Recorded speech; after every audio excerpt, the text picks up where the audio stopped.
buongiorno e bentrovati a questo appuntamento con l'informazione su Telefriuli. Arriverà la prossima settimana la nuova app per verificare il Super Green Pass e sciogliere così il nodo dei controlli sulla certificazione verde rafforzata. La Regione ha chiesto al Governo di intensificare i controlli ai confini. Sono le novità annunciate questa mattina a Trieste dal Presidente della Regione Massimiliano Fedriga in occasione della presentazione della stagione invernale. Vediamo. Si riparte con prudenza, ma si riparte. La stagione invernale 21-22 aprirà il 4 dicembre a partire da Sella Nevea ed entro l'8 l'obiettivo di Promoturismo FVG è di riuscire a rendere operative quante più piste possibili. Il presidente della regione Massimiliano Fedriga insieme all'assessore al turismo Sergio Emilio Bini ha confermato che la prossima settimana arriverà anche l'aggiornamento dell'app per il controllo del Super Green Pass e di aver fatto richiesta al governo di rendere obbligatorio il controllo della certificazione verde per entrare in Italia. In zona bianca e gialla basterà per gli impianti di risalita il Green Pass normale, in arancione servirà quello super. Gli impianti resteranno aperti con capienza al 100% per quelli all'aperto e l'80% per quelli al chiuso, come le ovovie. Nei rifugi valgono le stesse norme della ristorazione. Il presidente ha annunciato che tutte le località sciistiche avranno una nuova grafica legata al marchio ISONO FVG e ha ricordato il grande impegno per evitare chiusure in questa stagione, garantendo risorse importanti invece nel passato. Su questo Bini ha sottolineato che ci sono diversi bandi in cantiere e a breve arriveranno i 2.600 euro di rimborso a maestro di sci e i 47.000 per le scuole di sci. Il costo dello ski pass è rimasto invariato e sono già stati venduti 3.500 abbonamenti. Il 6 sarà anche inaugurata la prima seggiovia a 6 posti della regione sul Monte Zoncolane, brandizzata Giro d'Italia, con la conseguente apertura della pista 3. Antonio Bravo, direttore di Promoturismo FVG, e Jacopo Mestroni hanno evidenziato come siano programmate 1.300 esperienze per il turista, quindi non solo sci, e nell'estate del 2021 c'è stata una crescita di arrivi rispetto al 2020 del 33% e di presenze del 31%. Al momento non ci sono disdette, il Green Pass sarà obbligatorio dai 12 anni in su e la FFP2 al chiuso dai 6 anni in su. In caso di chiusura degli impianti è previsto un rimborso al 100%, mentre via via a scalare se le chiusure dovessero arrivare dopo. Da gennaio sarà inoltre obbligatorio il casco per i minorenni e per tutti un'assicurazione RC acquistabile a 3 euro al giorno o a 46 euro per tutta la stagione, ovviamente per gli sciatori. Seppur leggermente, torna a tremare la terra in Friuli. Una nuova scossa di terremoto è stata infatti registrata questa mattina in Carnia. Il movimento tellurico si è verificato alle 9:21 e ha avuto epicentro a 3 km sud-ovest da Cavazzo Carnico, a una profondità calcolata tra i 7 e gli 8 km. Visto l'orario, il sisma è stato avvertito nitidamente dalla popolazione che vive in zona. Diverse segnalazioni sono giunte anche alla nostra redazione. I residenti di Cavazzo Carnico ci hanno raccontato di aver sentito distintamente la scossa accompagnata da quello che hanno definito un boato forte, ma altre segnalazioni sono giunte anche da Venzone, Caneva, Tolmezzo e dalla Alta Val d'Arzino. Al momento non si segnalano danni a cose e persone. Siamo alla cronaca, bussano alla porta della casa di una donna di Udine e si presentano come appartenenti alle forze dell'ordine. Le dicono che devono fare un controllo in casa. La donna, spaventata, presa dal panico, sviene per la paura. È successo nel tardo pomeriggio di ieri. Le due persone si sono presentate sull'uscio. Le due persone che si sono presentate sull'uscio sono malviventi, mentre la donna si trova priva di sensi, svenuta a terra. Entrano in casa in cerca di soldi e preziosi, ma non riescono a trovare alcunché perché la donna non conserva valori nella sua abitazione. A quel punto fuggono. La donna riprende i sensi dopo una mezz'oretta, si rende conto di quanto accaduto e chiama il 112. Fortunatamente per lei non è stato necessario ricovero in ospedale, è provata ma sta bene. Sulla vicenda indagano i carabinieri di Udine. Approfittando dell'orario di punta, aveva palpeggiato nelle parti intime una studentessa minorenne che si stava recando a scuola. Su quelle mani lunghe sono scattate ai polsi le manette da parte dei militari della stazione Carabinieri di Basovizza. Gli stessi hanno individuato l'uomo mentre rientrava dalla Spagna, dove si era rifugiato per evitare il carcere.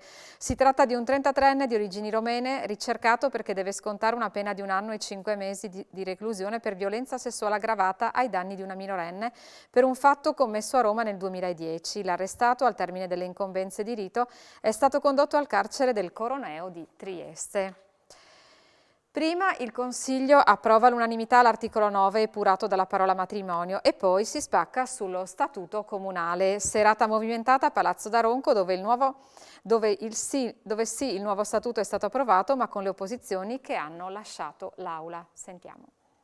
Sparisce la parola matrimonio dell'articolo 9 e maggioranza e opposizione votano unite il sì, salvo poi spaccarsi nuovamente sull'approvazione del nuovo statuto comunale che viene approvato con la sinistra che lascia l'aula. Le parole hanno un peso, ha detto Alessandro Venanzi, capogruppo del Partito Democratico in Consiglio.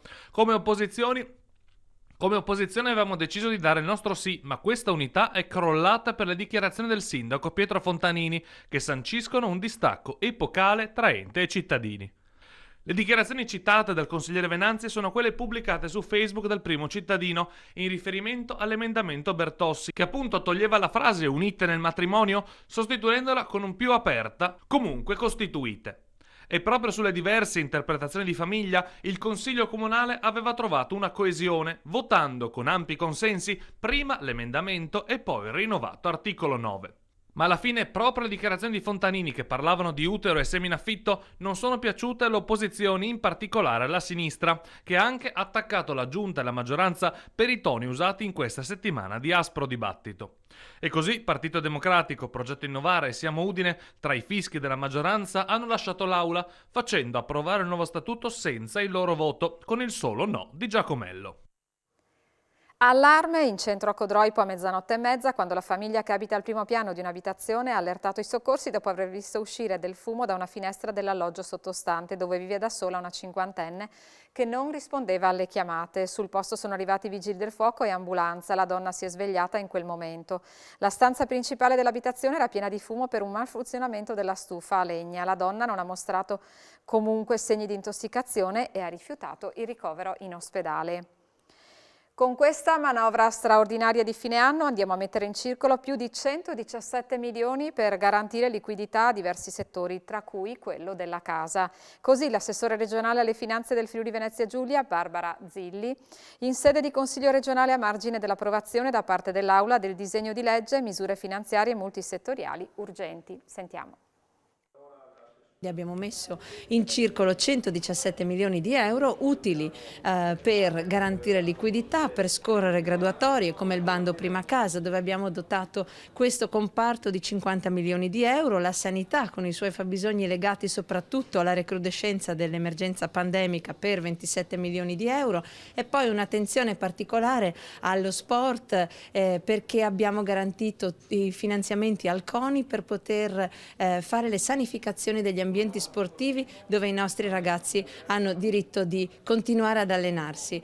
E questo è uno degli esempi tra i tanti perché abbiamo inserito importanti risorse anche per scorrere una graduatoria sul bando sportivo in occasione sia di investimenti straordinari sugli impianti, sull'impiantistica dei nostri comuni, sia anche per favorire ulteriormente le occasioni di lavoro per chi in ambito culturale e sportivo intende investire. La partita vera è sulla stabilità dove le commissioni si stanno confrontando e ci sarà l'esame e l'approvazione proprio questa settimana.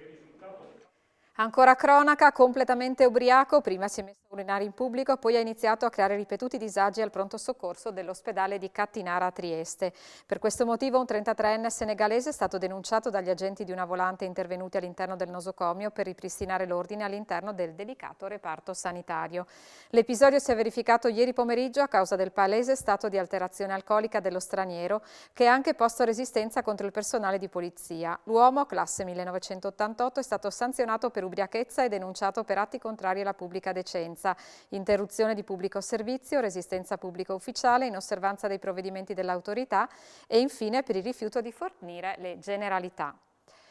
Un'abitazione di Basiliano è stata presa di mira dai ladri 2 volte in pochi giorni. L'ultima ieri all'ora di pranzo quando non c'erano i proprietari. È accaduto nella frazione di Orgnano. I malviventi hanno eluso il sistema d'allarme, forzato una finestra al piano terra, sono entrati nella casa e hanno rubato monili in oro del valore di diverse migliaia di euro.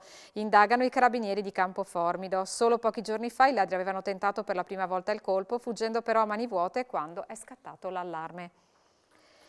Va a prendere il figlio all'asilo nido dopo aver posteggiato la sua macchina all'esterno dell'istituto educativo. Ritorna con il bimbo in braccio dopo pochi minuti e scopre di essere stata derubata della borsetta lasciata incustodita in auto con documenti, contanti e carte di credito. È successo ieri pomeriggio a Flaibano. Il fatto è stato denunciato ai carabinieri di San Daniele. Il 3, 4, 5 dicembre tornano sulle piazze le stelle di Natale dell'AIL.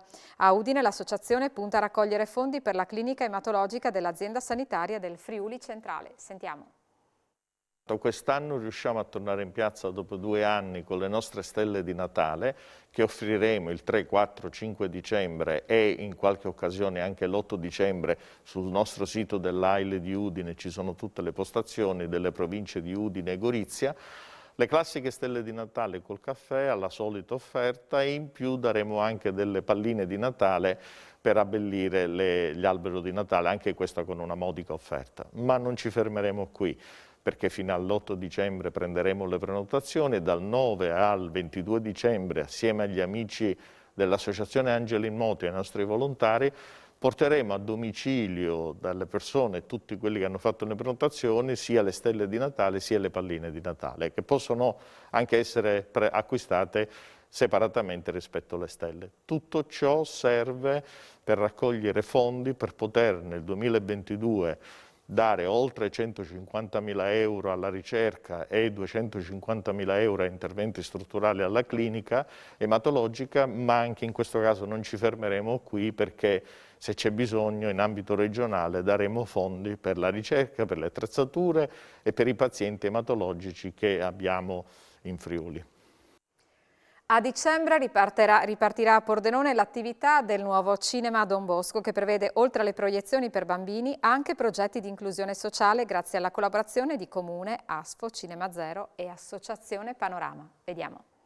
Ripartirà a breve l'attività del nuovo Cinema Don Bosco, realtà dello storico Istituto dei Salesiani a Pordenone, che prenderà avvio il prossimo 8 dicembre grazie a un progetto nato dalla collaborazione tra diverse istituzioni e realtà associative del territorio, Comune, Azienda Sanitaria, Cinema Zero e Associazione Panorama. Questa iniziativa significa portare in città un cinema di comunità, dietro la cui organizzazione c'è una forte alleanza tra i servizi sociali, tra le associazioni culturali, tra il mondo associativo e le centrali educative della nostra città come il Don Bosco. Significa offrire un servizio che assicura lavoro e un affrancamento per le persone che hanno uno svantaggio sociale o uno svantaggio da disabilità. Diverse le attività proposte, tra cui la proiezione cinematografica per bambini e famiglie con la rassegna Kids a cura di Cinema Zero, eventi culturali di carattere pedagogico, educativo e formativo. Persone disabili inoltre saranno coinvolte come volontarie nelle diverse attività di organizzazione e gestione. Come parte di questo progetto che ha sede proprio da noi, per il bene della società, per il bene dei giovani, in comunione per un lavoro sulle famiglie, sul senso comunità, sul valore inclusivo.